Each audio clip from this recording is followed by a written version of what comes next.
Chapter 25 Kali in Action.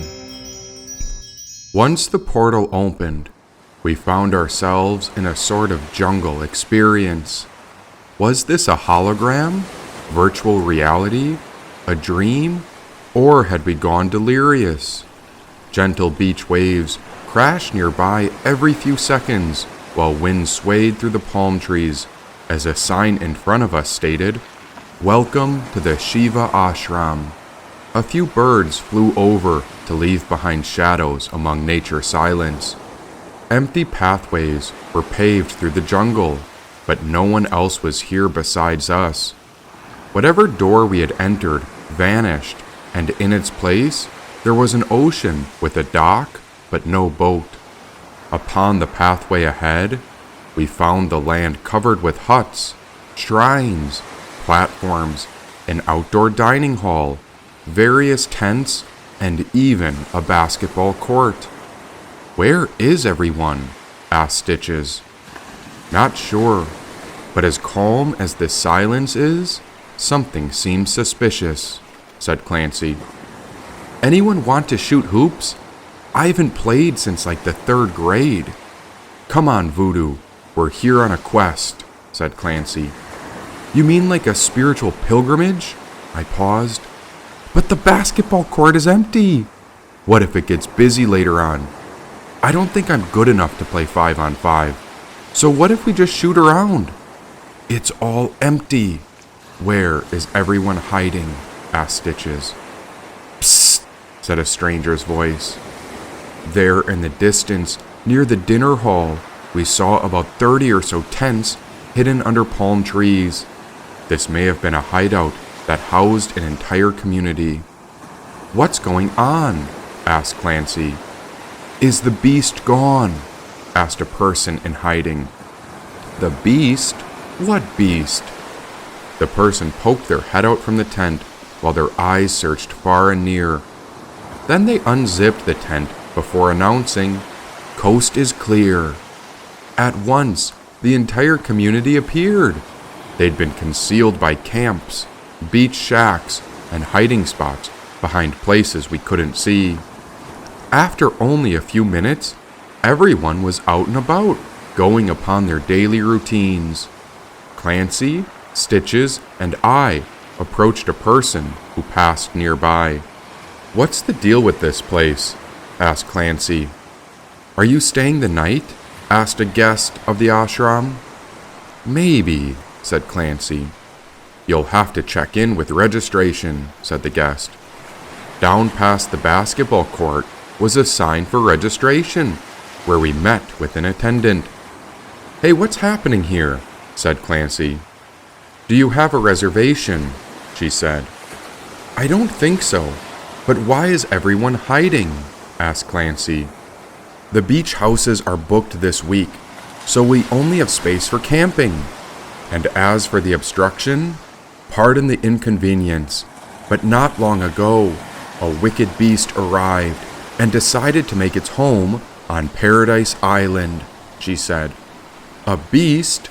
What kind of beast?" asked Stitches. "A beast that no one can defeat. It's a winged mongrel that only consumes more and more.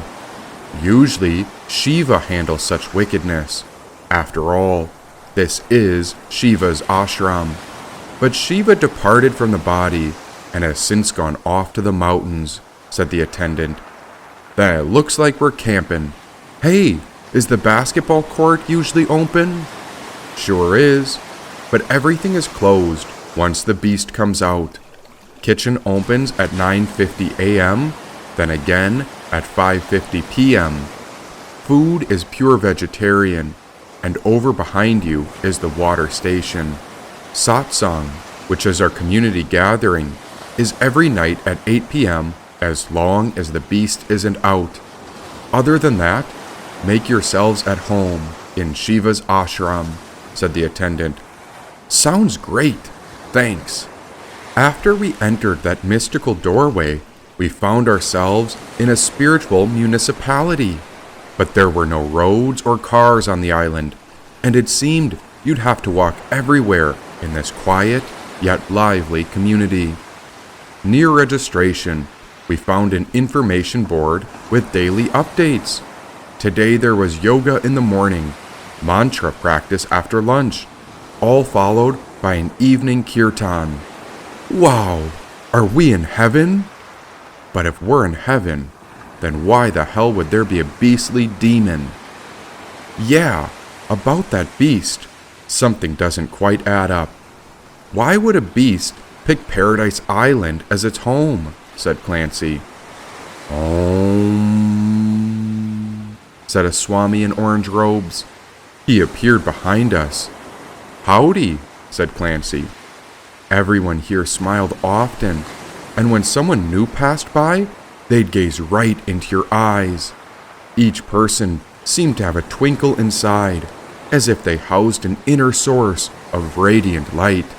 Every moment felt like Christmas morning, and everyone offered us the gift of timeless presents, free of any price. Whoa, look at that! They even have a gift shop. They've got oatmeal cookies, smoothies, mala necklaces, and lots of spiritual books. Outside the gift shop, there was an ancient shrine of a dark goddess who wore a necklace of human skulls while her hand held up a great knife. Hey, I know her! That's the goddess I recognize. A moment later, the earth began to hum when massive waves crashed upon the shore. The vibration alerted the entire community as it sounded like the beast had come to snore. The beast is awake! Screamed someone. Panic overtook the ashram before everyone ran off in a mad dash. Since we didn't bring our own tents, we hid wherever all the other people went. After 5 minutes passed, the Swami re-emerged and sent out a handful of teachers in training to investigate. There were about 20 or so of them who wore bright yellow, while the rest of the community remained hidden. Upon their return, the teachers in training brought good news. The beast is still asleep. We think he just rolled over, said one of the teachers in yellow. Again, the vibrant community came to life, and everyone was joyful and light. The beast was out of mind and out of sight, but still, there was a hidden fear, since it seemed that no one could overcome the beast's fierce might. Well, someone's got to do something about that beast, said Stitches. Yeah, where's Shiva? Well, Shiva is the light within our hearts, that divine consciousness which is covered by our human layers.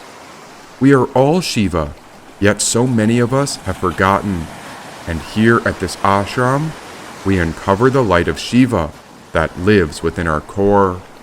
Such an ashram is like a great fire, and we burn away what is no longer needed to recall how we are all part of the source. But since our teacher's passing, it seems that the wicked beast cannot be defeated, said the Swami.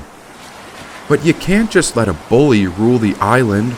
Someone should go confront that beast and fight him, said Stitches.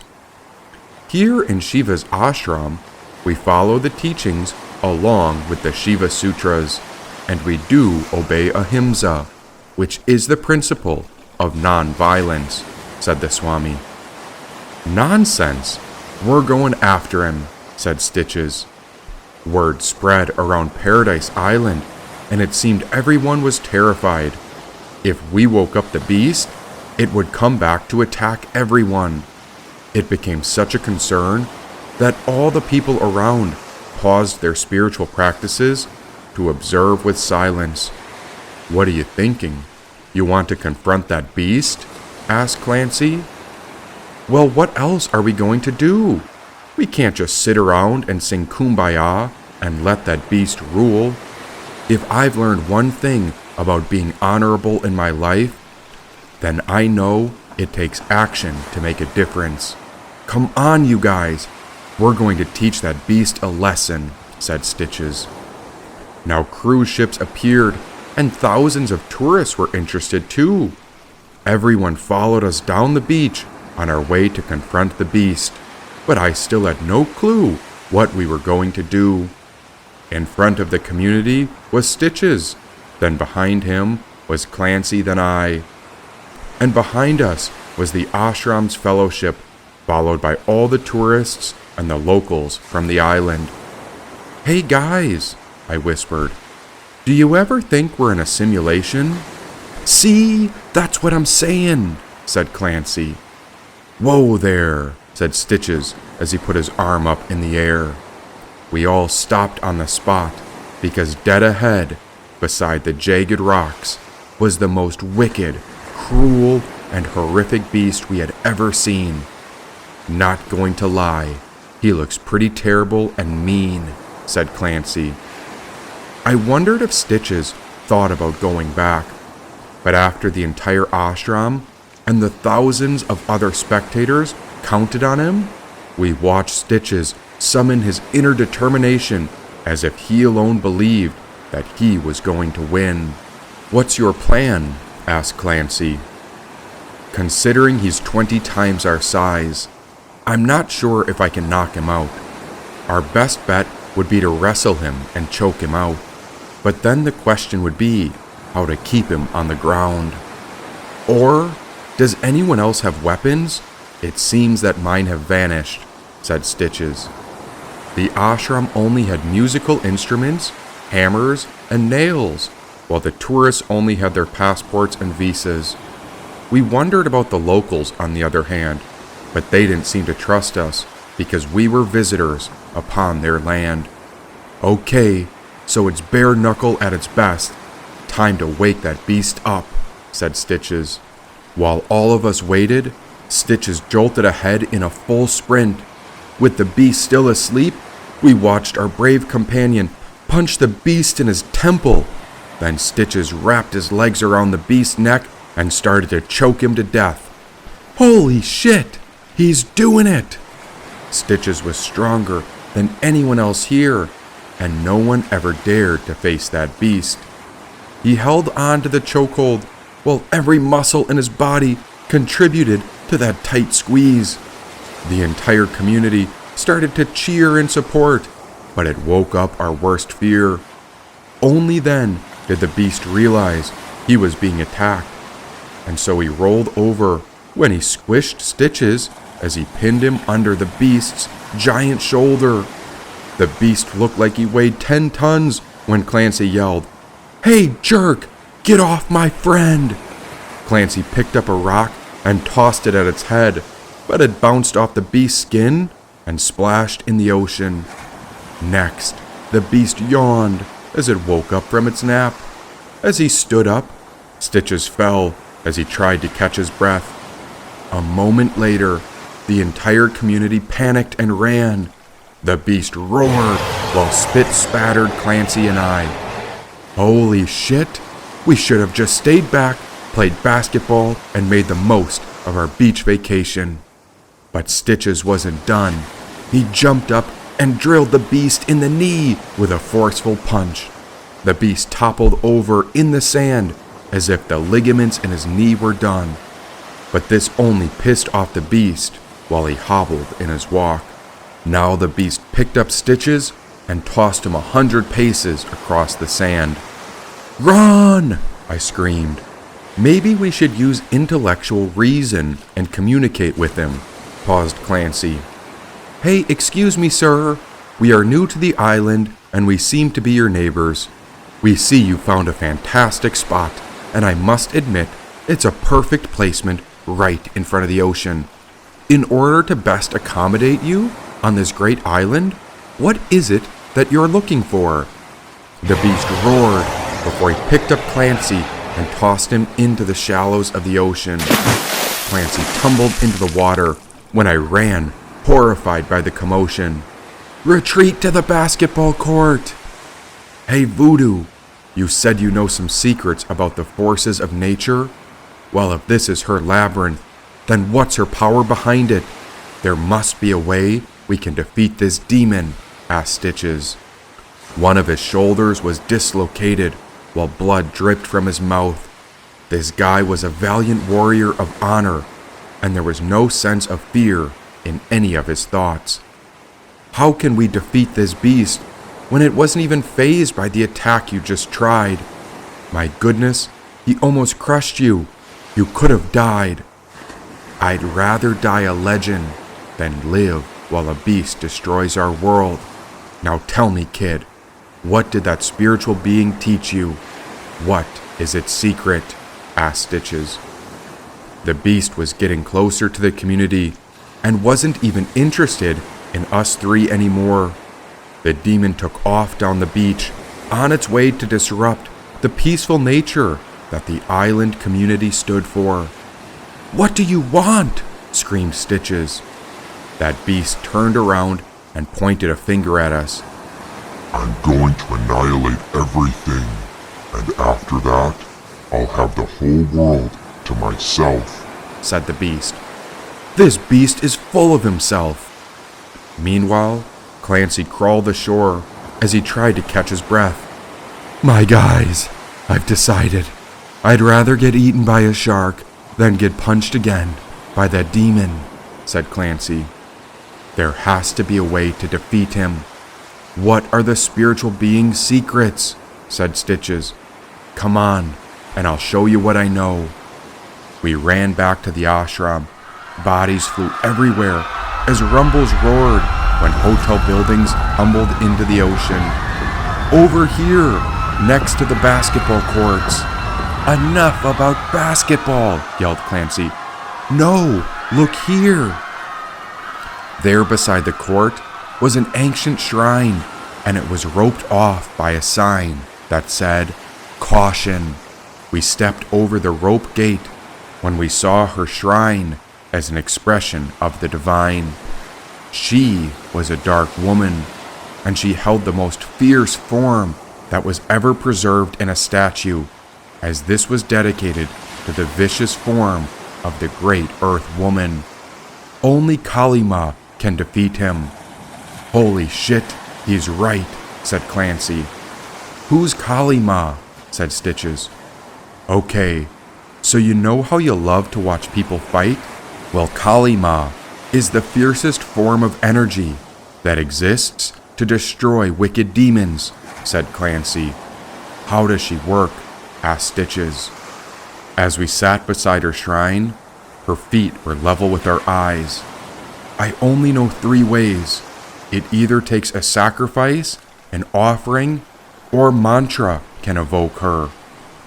But mantra usually takes weeks, years, or lifetimes, and we don't have that kind of time. The beast is already causing all kinds of chaos, said Clancy. Now it was Shruti who whispered in my ear. Or, what if we use our imagination? Aha, I've got it. What if we combined mantra and the imagination? How do we summon it? Asked Stitches. We looked at her form, preserved in the shrine, to see that Kali Ma was covered in blood from human heads. Then underneath her right foot was a man laying on his back who could have been dead. She had multiple arms, and her skin was black as night. Blood dripped from her mouth, while her right hand held up that curved knife. Kali is the most feared. She is the goddess of destruction, death, and time. Almost everyone avoids her, but when someone devotes themselves to her, she rides upon them like a lion. Some people can't stand to see her image because they think that Kali herself is a demon, but the truth is that she is the Great Mother who arises out of compassion to protect all of her earth children. Imagine a pregnant tigress who gives birth to new cubs. If anyone even came close to her babies, she'd go mad, so wild and crazy that no one can overcome her strength, as she is like the mightiest lion. When the Divine Mother assumes the form of Kali, nothing is off limits. She is the ultimate defender of love, truth, and justice. I looked at Clancy. That sounds great and all, but how do we summon her? Said Stitches. Well, I know the Kali Gayatri mantra. Maybe that will wake her up. The wind began to settle. It seemed the ocean turned still. And there in my heart, I released her verse. Om Kalikaye cha vidmahi smashana vasinya dhimahi tano kali prachodayata. Om Kalikaye cha vidmahi smashana vasinya dhimahi tano kali prachodayata. Om Kalikaye cha vidmahi smashana vasinya dhimahi tano kali prachodayata. At once, Kali Ma floated above the shrine as black wind and energy began to pulsate from above. Okay, so about the imagination, paused Clancy. You're not going to like this, but I want you to imagine what I'm about to tell you. Stitches was locked onto the gaze of Kali Ma's spirit when Clancy delivered the ultimate imaginative message. My dear friend, now that you woke up the beast, he's going to wreak havoc on the island, and he's going to invade the entire country. Once he's there, that beast is going to kill everyone in each city, and he's not going to stop until everyone and everything is destroyed. That means if we can't stop him now, he's going to find your neighborhood. Then he's going to murder your closest friends. And after that, the beast is going to find your house. And a beast like that, well, there's a good chance he'll rape and murder your loved ones, said Clancy. Now Stitch's eyes grew wide when his face began to turn a blackish red. The spirit of Kali Ma descended into him as I backed away and watched him transformed into a person we no longer recognized. We had summoned the power of the statue, and Kali Ma had come to life. It only took another moment before Stitches manifested the only force that could defeat such a terrible beast of a demon. Stitches stormed down the beach to face the great beast, but this time we didn't need to speak to him. Instead, it was Kali Ma's wrath who screamed. The beast stopped what he was doing and turned to face the noise. What is it? The beast cried out. Your death sentence. Wickedness will die, said Stitches. The beast was confused and annoyed. As the beast marched towards Stitches, there was only one honorable man who rose to protect the Earth and Paradise Island.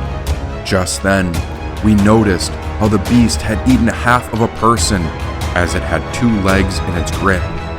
Now the beast raised his hand to take another bite. You cannot defeat me, said the beast.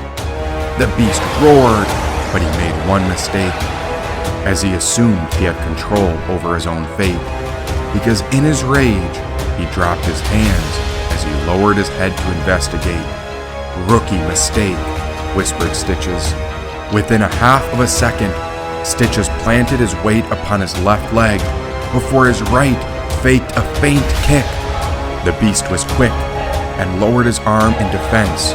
Meanwhile, Stitches held his leg with perfect precision when his leg shot upwards with an even more brilliant high kick.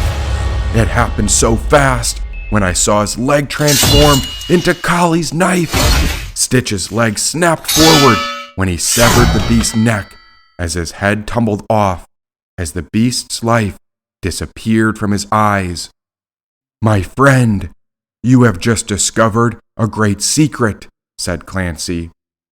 When the beast's body fell upon the ground, blood spat out from its neck, while everyone on Paradise Island was aware. They all came out from their hiding spots as they began to celebrate, play drums, and cheer through the air. Shiva has returned, yelled the Swami. What was once filled with hopelessness and despair had been transformed, and now they embraced Stitches as one of their own. Explain your powers, asked the Swami. There was only silence while Stitches was overcome with a force beyond his own making.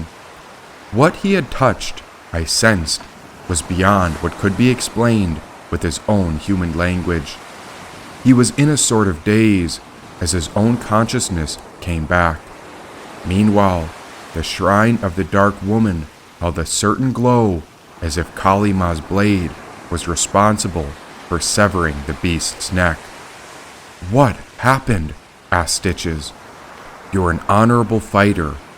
Now can you see that we worship the same force, yet we perceive it in different forms?